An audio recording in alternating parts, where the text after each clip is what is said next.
Leadership isn't just changing, it's evolving in ways we're only just beginning to imagine. And women, we're not playing this game anymore. We're the ones reshaping the entire field, building models, movements, and businesses that serve more than just a few. On the She Leads podcast, you'll hear real conversations with women who've broken through all kinds of barriers: revenue, identity, borders, and expectations. There's no sugarcoating here, just the truth, told by those who are living it. I'm Adrienne Garland, entrepreneur, strategist, educator, and creator of live experiences, gathering women leaders together for over a decade. And this is the She Leads podcast. Hi, everybody, and welcome back to the She Leads podcast. We are here in New York. It's a snowy and freezing cold day, but we are back with another episode of the She Leads podcast. And I am very excited to welcome our next guest. Her name is Julia Arpag, and she's in Atlanta, Georgia. And I think it's pretty cold down there too. Not quite New York weather, but I think it got cold the last couple of days. But Julia is the CEO and founder of the tech recruitment company Aligned Recruitment that she's built and grown to a 7-figure firm in less than 2 years through grit, determination, and expert hiring strategies. Through her work as a recruitment leader, speaker, and executive coach, Julia has helped hundreds of leaders hire exceptional talent. And on a personal level, she has 2 adorable sons, a delightful husband, and 2 crazy dogs. Listen, Julia, that sounds like every day is an adventure. Oh my goodness. We're going to have so much to talk about today. I'm just so inspired by you and what you've been able to build in such a short period of time. But before we dive into all of that good stuff, I'd love to just hear about you and your background and why you decided to launch your own recruitment company.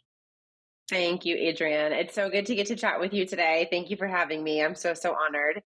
And as far as what made me decide to start Aligned Recruitment, I had been thinking about it for a good year or so, but it felt terrifying for a lot of the same reasons pretty much everyone I talk to is terrified to start their own business, because I just didn't know how it was going to go. I was a good recruiter. I'd been a recruiter for years, but I didn't know how to sell. I didn't know how to open up an LLC. Like, what even is that? I didn't know anything about entrepreneurship taxes. Like, there just felt like so many unknowns that felt like massive hurdles. I was a young mom. I had just so much going on. It just felt terrifying. So luckily, my CEO back in August 2023, when I was 5 weeks postpartum with my now 2-year-old son, gave me a call and he was like, "Hey, the business is going under. We're out of money. I'm so sorry. I've got to lay you and everyone else off." He himself hadn't taken a paycheck in months. So that was the kick out of the nest that I needed to do the thing I've been thinking about doing. You always hear the story of like almost the worst thing that we can imagine happening, getting fired, getting laid off. You always hear it was the best thing that happened to me because, and there's a variety of next things that come after that. So no matter what, though, even if it did give you the kick to, start your own business, you could have very easily gone and gotten another job. So what was the reason that you decided at that time, especially with everything that you had going on in your life? You could have chosen, let me take a stable path just to, solidify here, and then I'll start my business in another couple of years. But no, that's not the choice you made. Why not? Well, what's crazy, Adrienne, is I actually did take a W-2 job at first. Isn't that insane? So I reached out to everyone in my network. I was like, "Hey, I just got laid off." And I got 6 job offers within 2 weeks, which was incredible. So I took the best one, but one of those other offers was a friend of mine had spun up literally just the website of Aligned Recruitment. She was like, "I don't know how to sell. I don't really know how to recruit either. So could you just work on this super part-time, like maybe 5 hours a week, keep your full-time job?" And I was like, "Ooh, yes, this is exciting." So I took the W-2 job, but while I was still on maternity leave, I started selling for Aligned Recruitment, and we quickly took off. Like first, second, third months, we closed our first, second, and third clients. Wow. So, and these were all on retainer and pretty big checks, to be totally honest with you. So I was like, wow, this is going a lot better than I expected. So I went back to that W-2 job I had accepted, and they became a client. They were like, okay, no worries. We think you're amazing. So we'll just work with your firm as one of your clients if that's the way to work with you. So it was Wow. incredible. Like it really was just me seeing this is going to be possible. Like I am going to be able to build this thing. And that friend who had spun up the website, I eventually bought her out because she we just weren't on the same level, obviously, right? So from the success I was having, I just knew we'd be better off parting ways. So that's how Aligned became mine. And now, yeah, it's really just been a crazy journey from there. Oh my god, it just sounds like the universe gave you seeds to grow, and that woman was a catalyst to, all of this success, which is, Hmm. people different people have parts to play in our lives, and they may not be the ones that, you ultimately go on the whole entire journey with, but they're the ones that that started or sparked that journey. And that's such a wonderful thing. I have a very similar, well, it's not a similar story, it's a similar spark that just there was just someone in my life that said, oh, hey, I know this person that is looking for someone to teach entrepreneurship at NYU. And I thought of you.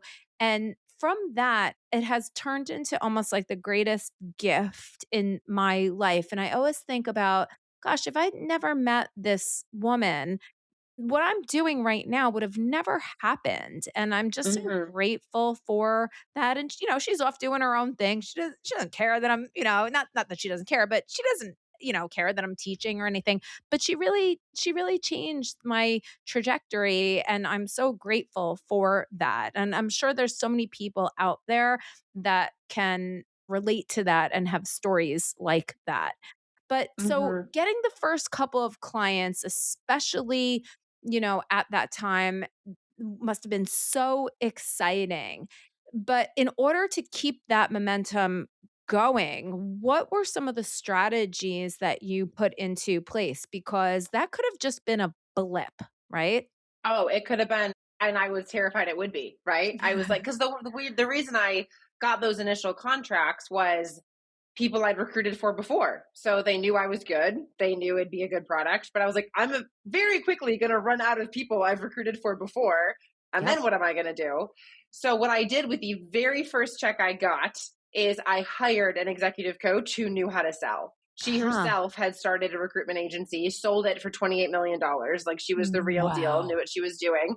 So with the first check I got, I turned around and gave it all right back to her and worked with her one on one for 3 months. And to this day, she's one of my closest mentors. We still text every single day now, 2.5 years later. She has been single handedly one of the biggest catalysts of the success of Aligned Recruitment because I knew what I didn't know and I didn't know how Mm. to sell. I had only ever recruited, I had never been, it's called a 360 recruiter, someone who both brings in the new business and then recruits on it. I'd never done that. Hmm. So I learned from her. I learned all of her tactics. Then I hired another coach who helped me learn how to write on LinkedIn. Then I hired another coach who taught me how to automate and systematize. So I just kept figuring out what I needed to know to get to the next level, finding people who knew how to do that, learning from them, and then making it happen. This is so interesting. I do not hear a lot of women owned businesses employing this strategy of not trying to figure everything out on their own. So many women try to figure every single aspect of business out on their own, and we feel guilty when we don't know how to do things like sell or, just operations or anything like that. What what made you hire somebody? Like, how did you know that that was the right thing to do to hire a coach? Because that's not often the first thing. We don't hire the coach before we're experiencing a problem. I hear a lot of people hire a coach when they hit a wall, they're facing a challenge, but not preemptively. So, how did you get to be so smart? Because that was such an incredible strategy. Really? That's so kind, Adrienne. Thank you. Honestly, because I wanted to skip the part where I was spinning my wheels and didn't know what to do Huh. next, right? I already knew I didn't know what to do next. I was like, why waste time just like mucking around trying to figure this out when clearly people have figured it out? And Mm. it wasn't a crazy investment. Like it was all said and done, I paid her $6,000 over the course of 3 months.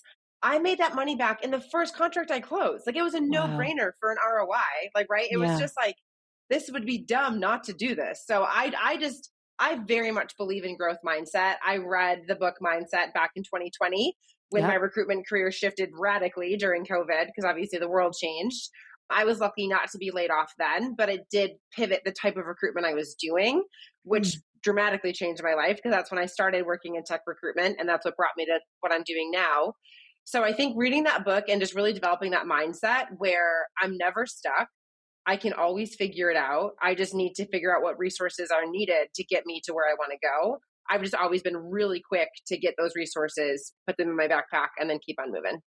Gosh, this I love this strategy. I love this message for women entrepreneurs. And I mean, that coupled with the right sector that you're in, the expertise that you have, your grit, your determination, it's all of those different ingredients that have grown your business to seven figures and beyond in 2 years. But this is what I want women to hear, that there is another way. We do not have to figure every single bit of the business and scaling it on our own. It reminds me very much, and I just want to say the book that you just mentioned, Mindset by Carol Dweck, who is an incredible researcher that has done a lot of studying between the fixed mindset and the growth mindset. We talk about this in entrepreneurship all the time. And a lot of people, they do have a fixed mindset and it's not a bad thing. We just need to cultivate that growth mindset if we want to grow and to not get stuck by challenges. And it also reminds me of another book that I read, I think it was, last year in the last couple of years, called Who Not How. And you're reminding me of that book. So instead of figuring out how do I do that, you find who knows how to do that and who has done that before. And let me get their help to move forward. So, I don't know if you read that book, but you're Hmm. following that advice, whether you read it or not, which is incredible.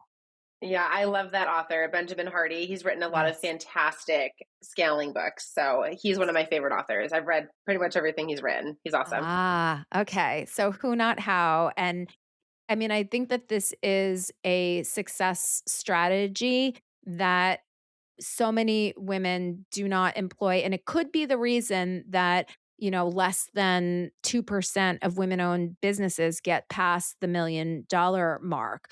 And I've spoken about this before on the podcast, but the reason that I'm so just interested or even like hell bent on helping women to figure out what are the things that you need to do to get past that $1 million mark. It's great to be able to say I have $1 million business, but it's so much deeper than that. When you have a business at that $1 million mark, as long as your expenses are not outpacing your revenue, it oftentimes opens up the ability to have profit.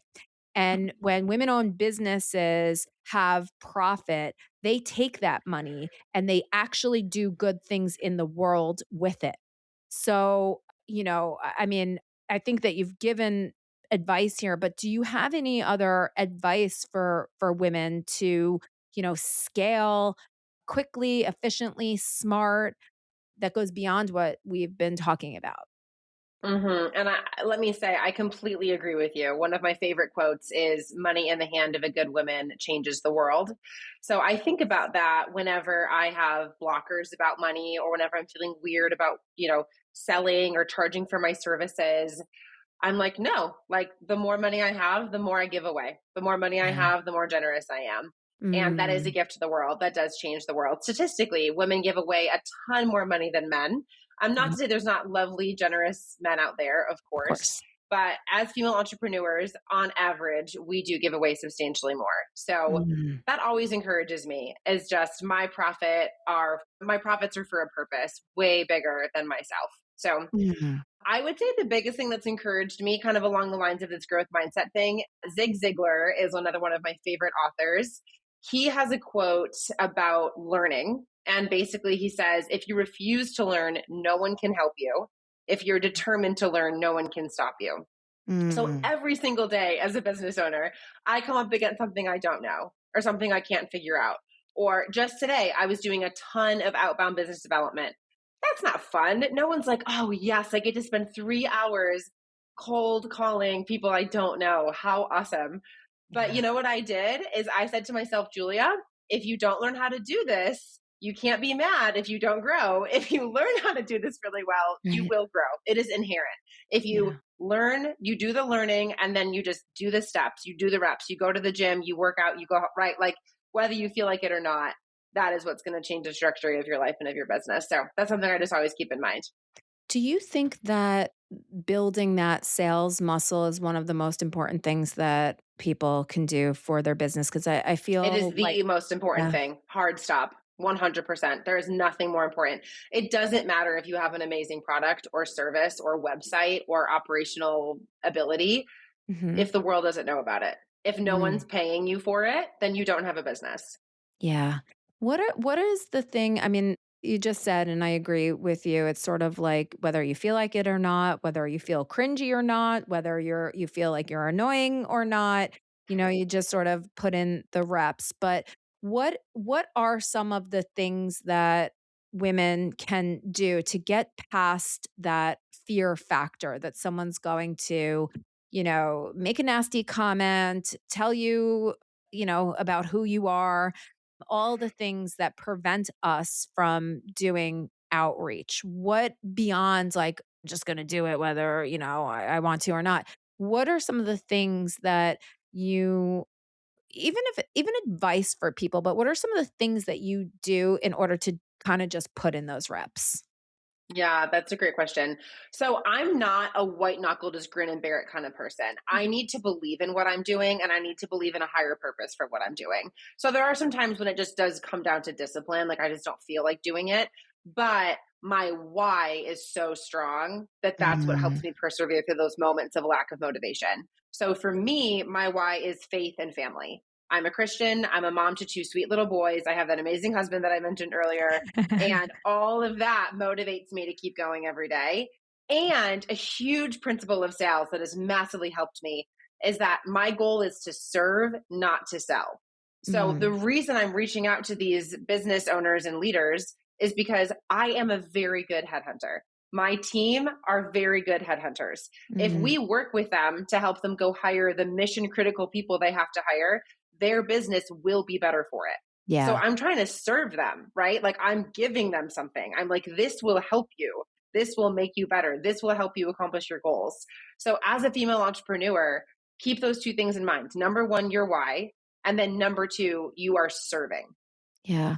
And you really are solving a problem for these tech companies because these tech companies are they're building their businesses. They're refining their tech. They're trying to make it the best that they can be. They're not in the business of being out there looking for the best people because they're heads down in product development. Maybe some people in HR have an eye on that, but you and your team are the ones that are out there every day talking to probably as many people as you possibly can to try and understand like who's good, what's their skill set, where could they potentially fit. Let me just ask you a question on that end because you really do have two groups that you're serving. You have to have a group of people that are always ready to go, but you're placing them too. So it's like a constant stream of like having to talk to people, understand their skill sets, and then with the companies being able to say, "Wait a minute, I have the perfect person for you," because you're talking to probably thousands of people all the time. How do you sort of manage those two things? That's a good question. So, a more strategic approach in what we do is yes, we have this amazing network of candidates we've spoken to for past roles and the roles we're currently working on. But when we sign a new client, yes, we reach into that pool first, but we launch a totally tailored search to them and their role.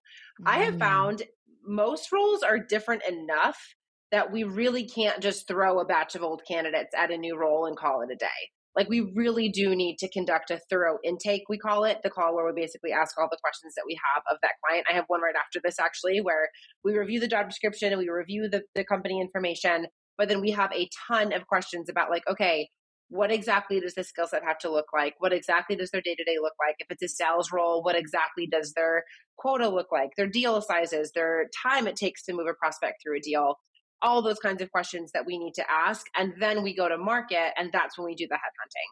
So we're Hmm. not just having candidate calls all the time, we're having targeted candidate calls with people who are fits for the roles that we're currently looking for. Hey everyone. So, for years, I've been working with Dr. Kent and sending people in my network his way. He does so much impact work. What do I mean by that? Well, he helps people create books and podcasts and things like that. He even helps with this podcast behind the scenes. Dr. Kent is my thought partner. Anyone listening knows that we all need to do what we can to get our thoughts, opinions, and voices out into the world, and how important it is for women to invest in other women and for women to hire other women. I am all about that, and you all know that. But in this case, I think Dr. Kent is an exception. He's doing something really different via this new program that he's launched called the Genius Discovery Program. So he wants to work with people like me and like you who are impact driven. Dr. Kent has an intensive program that goes for a month. He also has a 3-month program where he figures out where you're headed with your brand, your business, your speaking, and your signature story as a thought leader. I've known Dr. Kent for a long time. So believe me when I say that he has a ton of experience working with people that are looking to make an impact but might not know exactly how to approach that. So if you're interested in talking to him, you can go directly to talktokent.com, or you can send me a DM on Instagram at She Leads Media, or just shoot me an email over at hello@sheleadsmedia.com. So, okay, this is a whole line of questions based on my students who are really having a hard time finding roles. Now, all of them are not in the tech field, so probably some of your answers might be a little different, but it seems to me that any company would probably approach hiring for a role like that, where they have a recruitment firm that helps them to identify candidates. What are some of the things that either, tech people or, some of my graduate or undergraduate students who are looking for a job, what are some of the things that recruiters are going out and looking for? Or is it really dependent upon the specific job? Because we need to That's give a these great kids question. some advice. Yeah. Let's help the kids out, Adrienne. I got Yeah. you, girl. So I would say you've got, like, your LinkedIn is a free billboard. Like, that Mm. is where recruiters are. Recruiters are on LinkedIn. So your LinkedIn needs to be gorgeous. Like, I need to look at it and immediately be able to tell exactly what you do, exactly where you've done it, exactly what your bragging points are. So if it's students, likely you only have maybe an internship or two under your belt. You haven't necessarily had a full-time job yet. That's fine. Brag the living crap out of whatever you did in that internship. Brag the crap out of what you did as a leader in an organization on campus. But you've Yeah. got to show me how you can do the role that I'm headhunting for. And you've got to be super clear. Like, if you're going for a product manager job, make that your title on your LinkedIn. If you're going for a software engineer job, like, you just got to be super specific. Don't just say operational guru. Whenever I see people that say stuff like Right. that, I'm like, no, guys, No. that's not helping you or me or anyone. Don't do that. So, yeah, be super specific, flesh out your LinkedIn as much as possible. And then I actually do not recommend that people apply to jobs. I know that's crazy. That is Really? a very hot take. That is not my recommendation. Your chances of getting selected are less than 1%. So you should not waste your time. That It's is a a waste. gigantic waste of your time. Yeah, huge Huh. waste. So, way better strategy is back to sales, everything is sales. You need to run your job search like a sales funnel. So you start a sales funnel with reaching out to your warm leads. So you need to reach out to every single professor you've ever had, every single student you went to school with who has now landed a job, your brother's employer, your sister's friend, like everyone in your world ever. And Yep. just ask for referrals, ask for just quick 15-minute coffee chats. You'll get a lot of no's for sure. People are busy, but you'll get a couple yeses. And that's how you're going to get your foot in the door. And that's how you're going to get an interview. And that's how you're going to get a job. Yeah. Wow. Wow. So the two-pronged strategy here is use your network. And we say this all the time, your network is your net worth.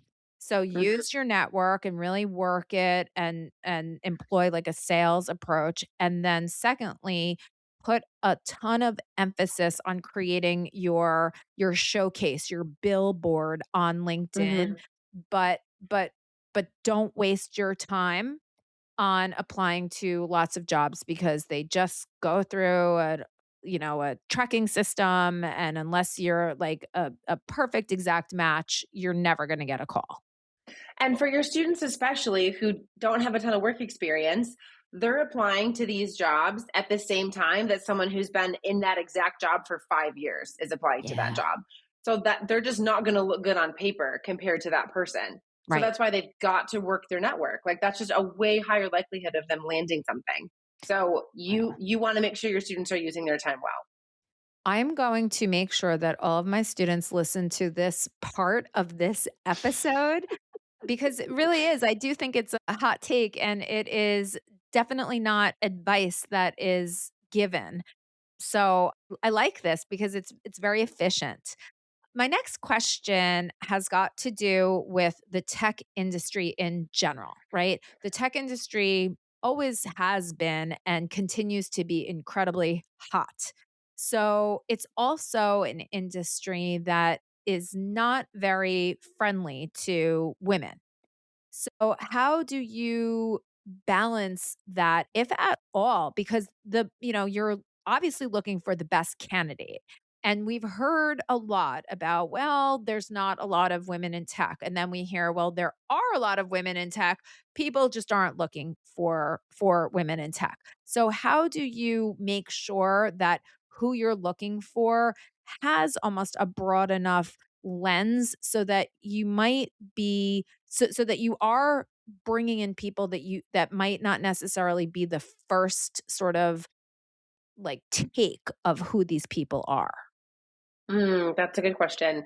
So we absolutely never discriminate, of course, and we don't tolerate that. If our clients want to discriminate, they're like, "We'll only hire men for this job," or "We'll only hire people who don't have kids for this job." Actually, Mm. candidly, we had a client who wanted to work with us who said they weren't willing to hire anyone who had young kids in school because they were concerned that they would have to go get their kids from school and then come back and keep working, but they were like, that's not okay. They can't leave their desk even for the 30 minutes it takes for school pickup. So we respectfully said, this is not a good fit. Like that, we're not willing to work for a company that treats its people like that. So people Wow. like that do exist in tech. You're correct. They do exist.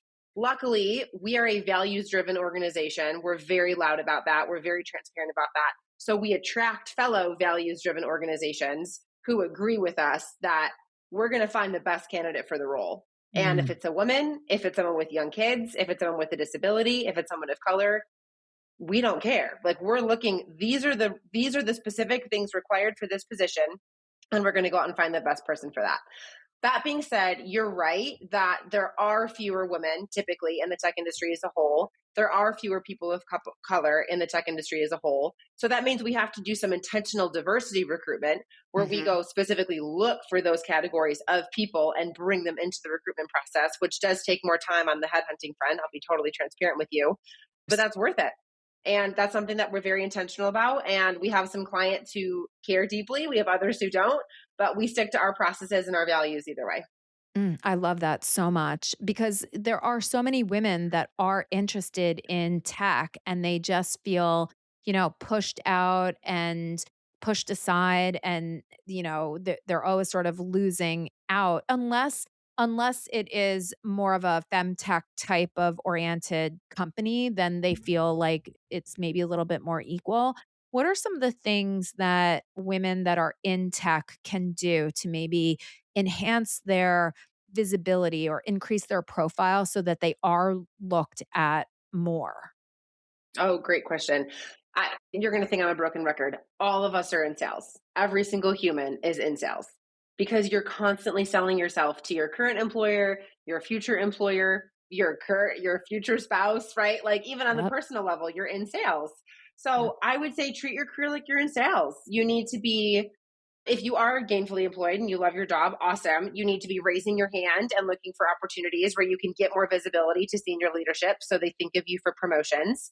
If you're looking for a new role, same thing I said about your students, make your LinkedIn work for you, make it a billboard, make sure you're highlighting all of your accomplishments so that way you can get headhunted. But more importantly, you've got to be working that network and you've got to be reaching out to people. You've got to be, even if it's just a casual coffee chat, you've got to be on people's radar. So no Yeah. matter what your job is, if you're in engineering, if you're in product, if you're in marketing, if you're in operations, you are in sales. Yeah, I think that's so important. And that is definitely when I was coming up through corporate, that was not something that we were encouraged to do. We were very much encouraged to sort of keep our head down, be very loyal to the company that we're at, and not, I worked at a cable company and we were not allowed to go speak on industry panels unless we got it cleared with the public relations department. Oh And my so gosh. yeah, so there was like a lot of discouragement from going outside of the organization, and only people that were the most senior of leaders were able to do so. So it really hampered like a young person's ability to get any type of visibility, attention, or even build our network outside of the organization that we were in. And I think that like I'm Gen X, so I think a lot of women that are in my generation have that thought in our heads like, "Oh, we have to be careful with what we say because we don't want to, harm our organization in any way." Meanwhile, the organization doesn't really care about you. We learned that. True. We all learned that the hard way. We've all learned that. Yeah. Yes. So I do think that people more and more understand that they are their own product or their own Hmm. brand, and they have to do many things in order to show that they have skills that go beyond the company that they're at. So is that also something that you maybe look for? Like what else have these people done? Have they written an article? Do they have a point of view? Like, do you beyond just the LinkedIn billboard, right? Their profile, do you also take a look at some of the ways that they interact or the articles they write, if they have a Substack or a podcast or anything like that?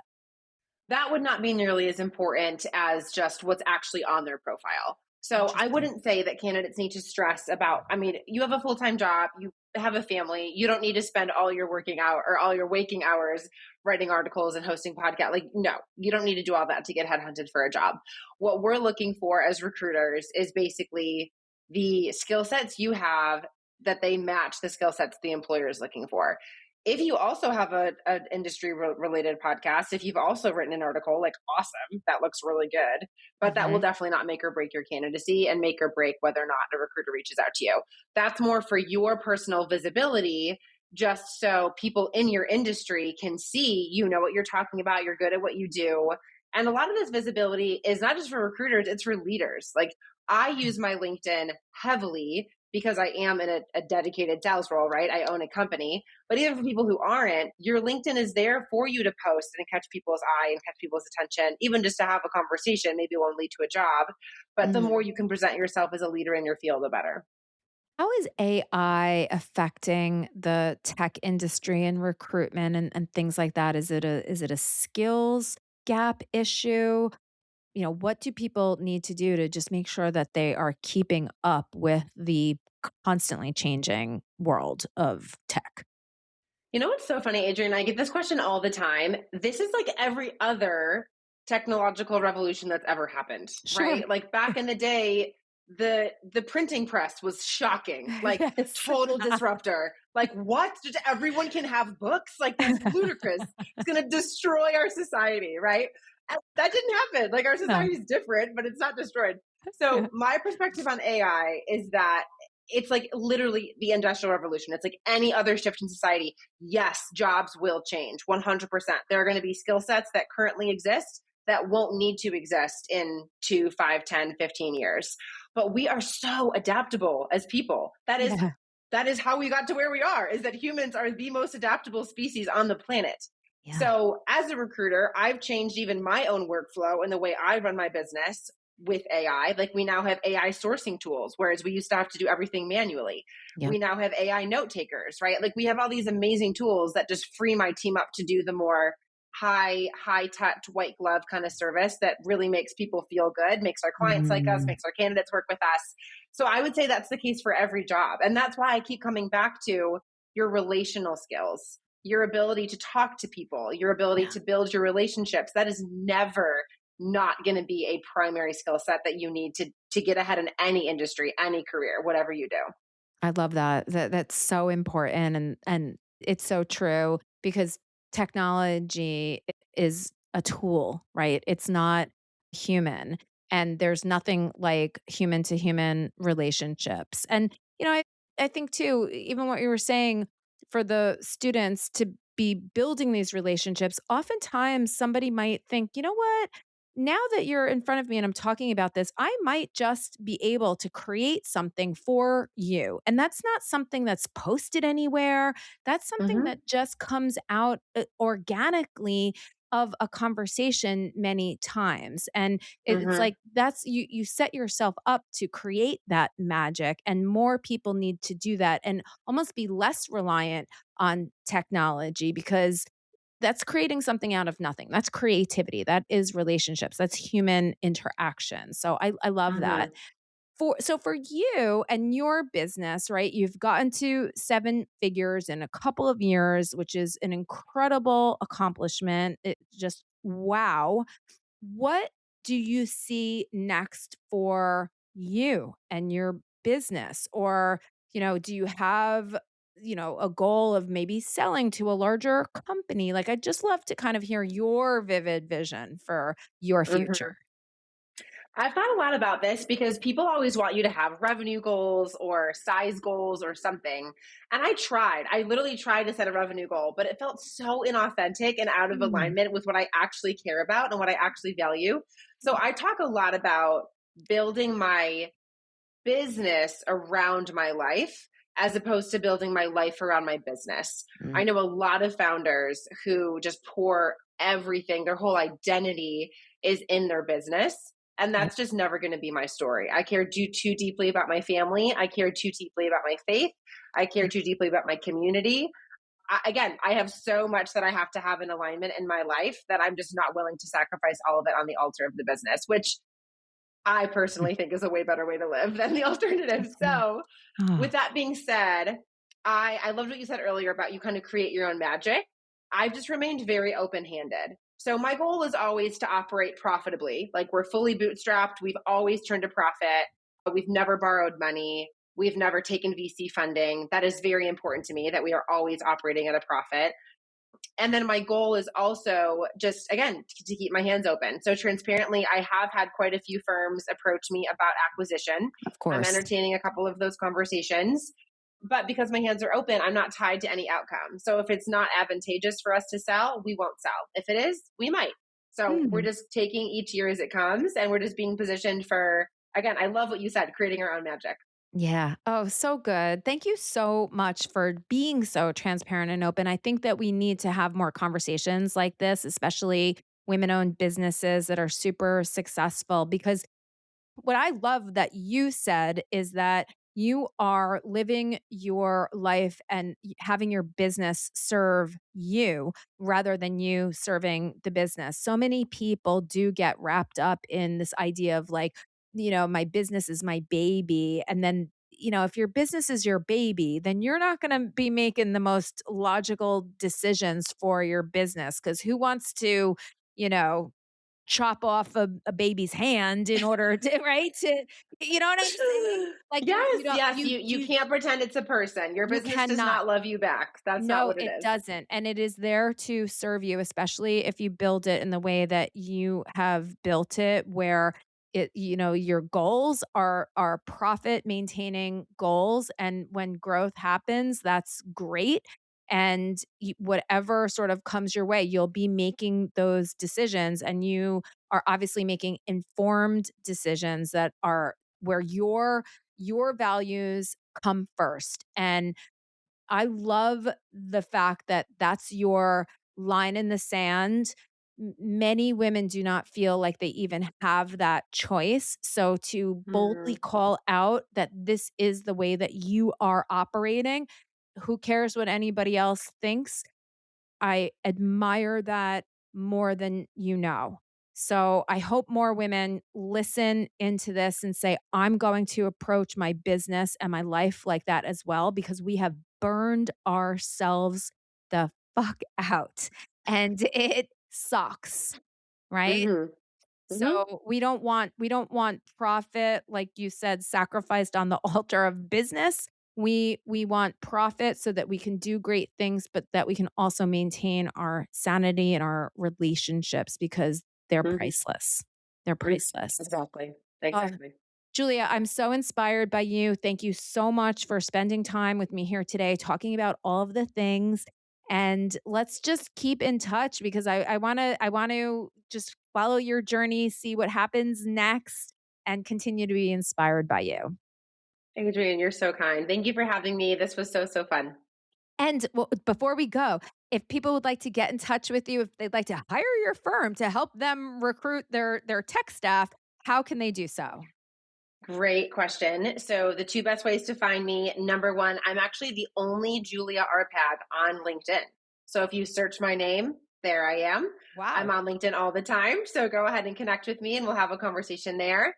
Another option is to go to our website, alignedrecruitment.com.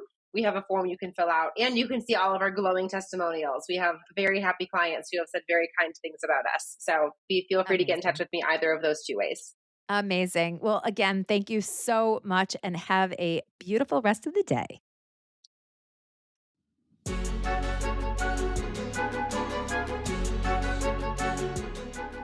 If this conversation moved you, inspired you, or made you think differently, please take a moment to leave a 5-star rating and review.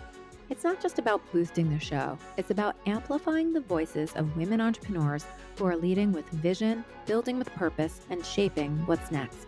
We need more of these conversations in the world right now, don't you think? And if someone came to mind while you were listening, someone who matters to you, send this episode to them. If there's something on your mind about leadership, legacy, or what's next, I want to hear it. Head to sheleadsmedia.com/voice and leave a voice memo or note. Your insight might just help shape a future episode. Make sure to follow the show and come back next week for more conversations you won't hear anywhere else. Thank you so much for listening. This is the She Leads Podcast Network.